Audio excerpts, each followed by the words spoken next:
thanks for coming in. You're welcome. Thank you. Why don't you tell us a little bit about what you do at Building Restoration Services?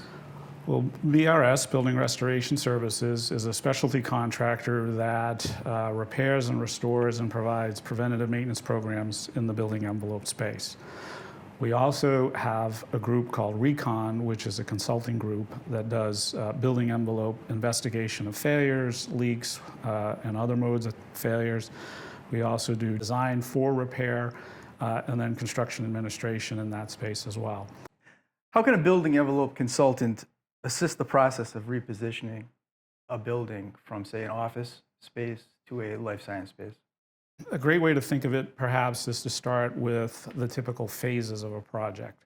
You have pre-design, you have design, bidding and/or pricing, and then construction. During pre-design, for example, an architect is concerned with establishing criteria for the building, obviously. Right. The building envelope consultant can help establish criteria for the performance of the building envelope specifically. So what does that mean? Well, in the life sciences case, there may be something specific or unique to an interior space, for example, that has an impact on the building envelope. So what a building envelope consultant can do is help understand that specific nuance about a life sciences space and then translate that into a performance requirement for the building envelope so that it becomes part of the documentation process and then ultimately gets built during construction. Similarly, during design phases, an envelope consultant can contribute to the production of drawings, contribute to the production of specifications, or more commonly, will review drawings and specifications as they develop and lend feedback to the design team, again, to make sure that building envelope requirements are met. And then during construction, the building envelope consultant is often engaged to make sure that what is being built complies with the requirements that are in the drawings and the specifications, all specific to the building envelope, making sure the requirements are understood, well documented, and then built. And we did a lot of that at Wood Road, where you worked directly with the team and the architect to That's correct. We improve did. upon some details. Correct. We did document review. We sat down with the team, had some feedback during that meeting. Architect incorporated some of those comments, and then as you transitioned into construction, we were there doing testing and things. Yeah. And the architect really appreciated your input on a lot of those details. Thank you. What are some of the technical considerations when selecting building envelope materials and systems? A convenient way to think about that, especially from the perspective of a consultant, is to ask the question, what is the building envelope supposed to do? Some people express that as intent. What's the intent?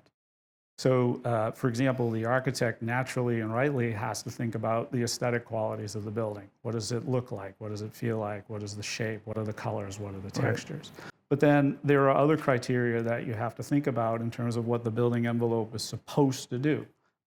Additional examples are you got to keep the bugs out. You have to provide security. You have to provide comfort for the occupants, meaning cool in the summer and warm in the winter. Where the building envelope consultant really starts to assist in what the building envelope is supposed to do is in the areas of what I like to call water penetration resistance. That's a fancy way of saying preventing leaks. Rain, snow, ice. We want to ensure that when the building is built, they don't come into the interior space, nor do they come into the building envelope in some way where they're going to reside there and cause premature failure of the building envelope, meaning corrosion, God forbid, mold development, and those kinds of things. Another criteria, again, what is the building envelope supposed to do, is what I like to call vapor mitigation.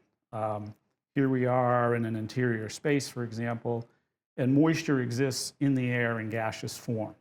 And while an oversimplification perhaps, that moisture will drive through building materials from high pressure inside to low pressure outside. Example, in January on a cold night, warm on the interior, that moisture is driving to cold on the exterior. So we put in the wall something called a vapor retarder to prevent that vapor from reaching a surface that is at the dew point temperature where it goes back to liquid while it's inside of the wall. That is something the envelope consultant will help with, but that is something that is a technical consideration during design phases. We also think of air movement mitigation. The short story there is preventing movement of air across a roof or a wall assembly, because simply the air movement will transport moisture with it and again lead to moisture problems. Neil, during construction, what measures ensure that when the building is complete and occupied, the envelope functions as intended? A couple ways to think of it is the proactive procedures that help ensure that what will be built will comply with the technical requirements. That's often referred to as quality assurance.